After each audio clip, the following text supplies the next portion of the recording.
Bismillahirrahmanirrahim. Assalamualaikum warahmatullahi wabarakatuh. Alhamdulillah, alhamdulillahi adada khalqihi wa ridha nafsihi wa zinata arshihi wa midada kalimati.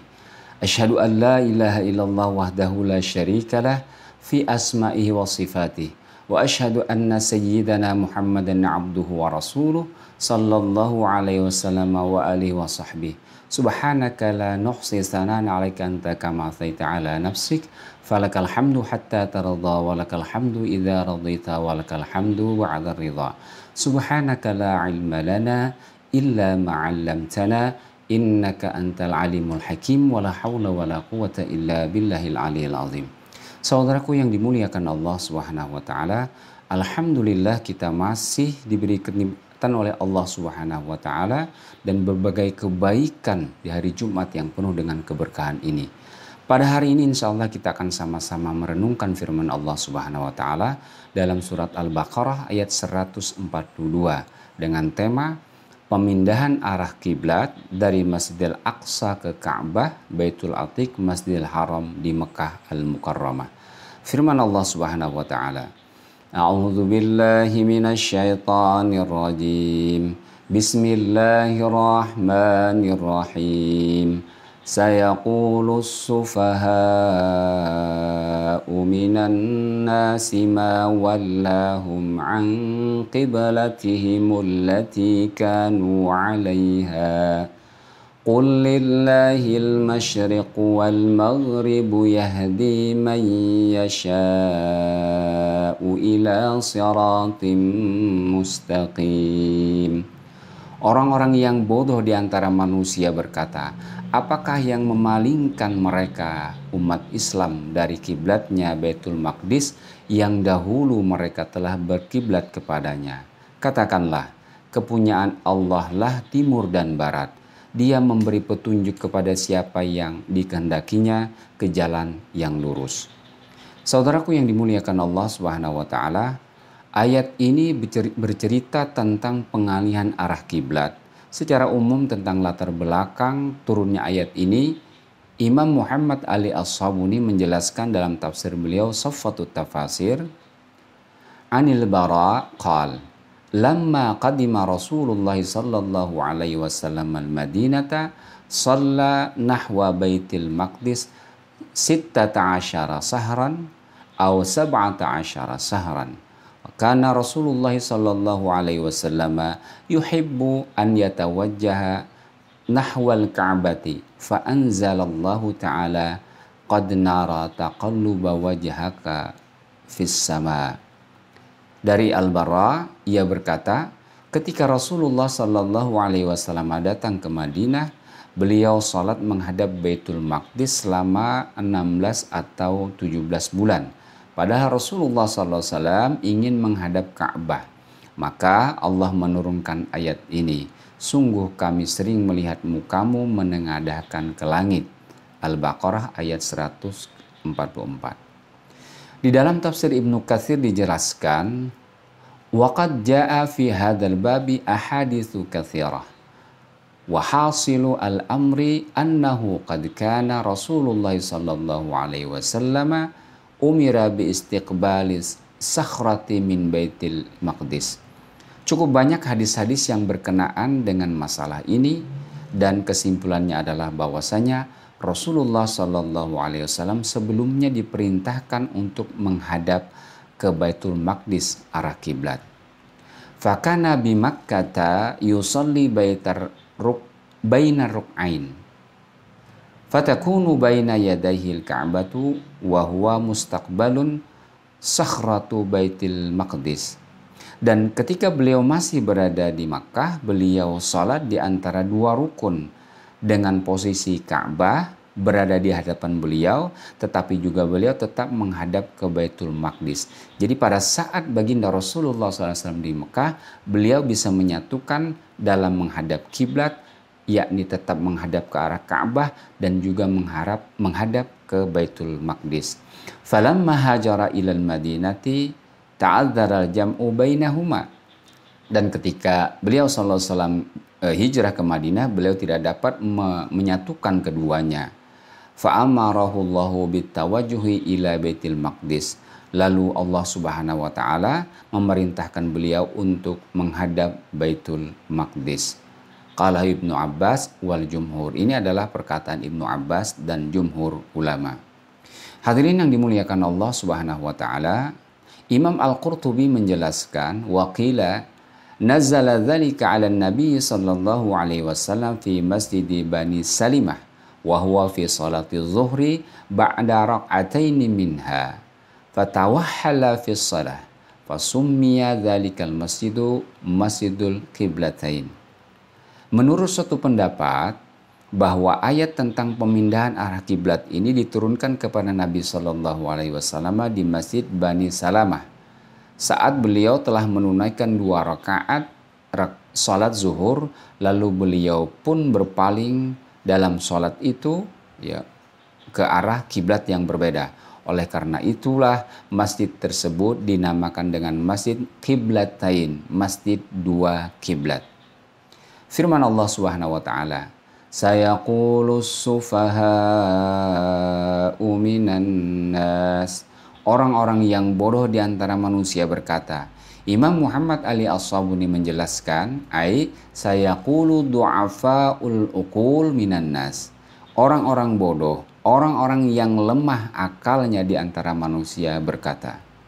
Hadirin yang dirahmati Allah Subhanahu wa taala. Secara bahasa, Imam Muhammad Ali As-Sabuni menjelaskan kalimat sufaha jam'u safih wa huwa al-jahilu dha'ifur ra'yi qalilul ma'rifati bil manafi'i wal madar. As-sufaha itu adalah merupakan plural atau jamak untuk kata safih, jamaknya sufaha. Artinya orang-orang bodoh yang lemah akalnya, sedikit pengetahuannya tentang kebaikan dan kemudaratan. Sementara Imam Ibnu Katsir menerangkan beberapa pengertian atau makna yang dimaksud dengan as-sufaha. Waqila al-muradu bis-sufaha hahuma al-musyrikuna ay musyrikul arabi qalahu az-zajjaj. Ada yang mengatakan bahwa yang dimaksud dengan sufaha, orang-orang bodoh di sini adalah orang-orang musyrik Arab. Ini demikian dikemukakan oleh Az-Zajjaj. Kemudian waqila ahbaru Yahud qalahu Mujahid. Sementara Mujahid mengatakan yang dimasukkan dengan sufaha di sini adalah para pendeta Yahudi. Waqila al-munafiquna qalahu al-As-Suddi. Sementara As-Suddi mengatakan yang dimaksudkan dengan sufaha, orang-orang bodoh di sini adalah orang-orang munafik. Wal ayatu 'ammatun fi haula'i kullihim wallahu a'lam. Sementara secara umum yang dimasukkan dengan orang-orang sufaha di sini adalah mencakup secara keseluruhan orang-orang yang bodoh. Wallahu a'lam. Hadirin yang dimuliakan Allah Subhanahu wa taala, Ali bin Abi Thalhah meriwayatkan dari Ibnu Abbas bahwa ketika Rasulullah Shallallahu Alaihi Wasallam hijrah ke Madinah, Allah Subhanahu Wa Taala memerintahkan untuk menghadap ke Baitul Maqdis arah kiblat beliau. Maka senanglah orang-orang Yahudi. Maka beliau pun menghadap ke arah Baitul Maqdis selama kurang lebih beberapa bulan. Sedang Rasulullah Shallallahu Alaihi Wasallam menginginkan untuk menghadap ke arah kiblatnya Nabi Ibrahim alaihissalam. Beliau sering berdoa kepada Allah Ta'ala sambil menengadah ke langit, maka Allah pun menurunkan firman-Nya, fawallu wujuhakum syatrah, maka berpalinglah atau palingkanlah wajahmu ke arahnya. Dengan sebab itu kemudian orang-orang Yahudi menjadi goncang seraya berkata yang diabadikan Allah dalam firman-Nya, ma wallahum an qiblatihim allati kanu 'alaiha. Apakah yang memalingkan mereka umat Islam dari kiblatnya Baitul Maqdis yang dahulu mereka telah berkiblat kepadanya? Lalu Allah Subhanahu wa taala menurunkan ayat berikutnya, qul lillahil masyriqu wal maghribu yahdi man yasha'u ila siratim mustaqim. Katakanlah, kepunyaan Allah lah timur dan barat. Dia memberi petunjuk kepada siapa yang dikehendakinya ke jalan yang lurus. Imam Ali As-Sabuni menjelaskan dalam tafsir beliau Saffatut Tafasir qul lahum ya Muhammad, katakan wahai Muhammad, al jihatu kulluha lillahi lahul masyriq wal maghribu fa aynama walaina wujuhuna fahunaka wajhullah. Katakanlah kepada mereka wahai Muhammad bahwa semua arah adalah kepunyaan Allah, termasuk arah timur dan barat. Kemanapun wajah kita menghadap, maka disitulah wajah, tanda kutip, wajah Allah Subhanahu wa Ta'ala. Imam Al-Qurtubi wa Allah Subhanahu wa Ta'ala membuat sebuah argumentasi, yakni dialah Allah yang memiliki timur dan barat dan yang ada di antara keduanya. Oleh karena itu dia hendak kemanapun memerintahkan, menghadap kemanapun sesuai dengan sukanya Allah Subhanahu wa Ta'ala. Yahdi man yasha'u ila siratim mustaqim. Yahdi ibadahu al-mu'minin ila tariqil qawim al-muwassil li sa'adati darain. Allah memberikan petunjuk kepada para hambanya yang mukmin ke jalan yang lurus menuju kebahagiaan dua dunia, yakni dunia dan akhirat. Hadirin yang dimuliakan Allah Subhanahu wa Ta'ala, demikianlah makna dari surat Al-Baqarah ayat yang ke-142 tentang pengalihan arah kiblat. Para ulama berpendapat bahwa ayat ini adalah hal pertama yang berkaitan dengan persoalan nasakh dan mansukh, perubahan dan penggantian ayat. Dan hal demikian adalah merupakan hak prerogatif dari Allah Subhanahu wa Ta'ala.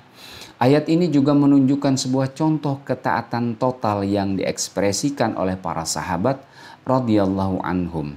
Ketaatan seorang mukmin kepada Allah Subhanahu wa Ta'ala atas perintahnya. Ketaatan menyeluruh tanpa tapi, kepatuhan total kepada syariat Allah tanpa pilih-pilih. Sekaligus juga menggambarkan buruknya sikap orang-orang Yahudi yang senantiasa protes ketika ditentukan sebuah keputusan dari Allah Subhanahu wa Ta'ala. Kaidah mereka adalah sami'na wa asaina, kami dengar, kami maksiat. Na'udzubillah.